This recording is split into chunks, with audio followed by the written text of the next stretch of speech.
Hello, my name is Mary Jamal. Last week we went to Coco Beach, and Coco Beach is a stretch of coastline that is located in Oyster Bay area of Dar es Salaam, Tanzania.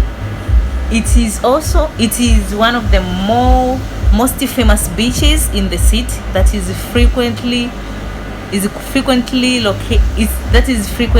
frequented by locals and even hosting several holiday beach parties and festivals. Due to this,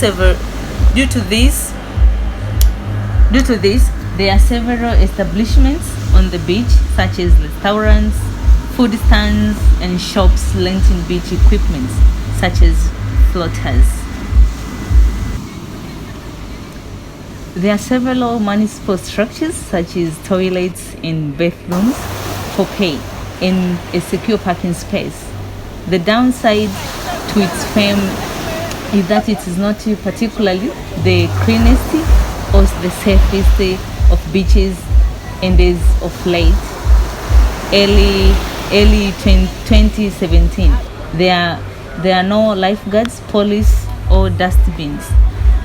Although some effort is being made to regularly clean it up, there still remains some litter scattered here and there.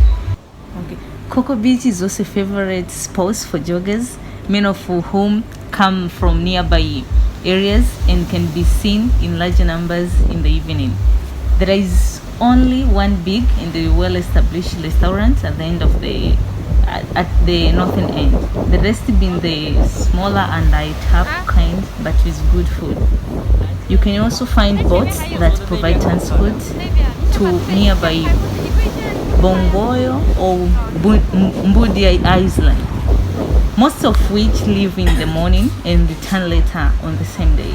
The municipality charges a small amount for every car parked there, but one ticket would give you a full day's worth of parking on these or nearby beaches and Cliff Village parking.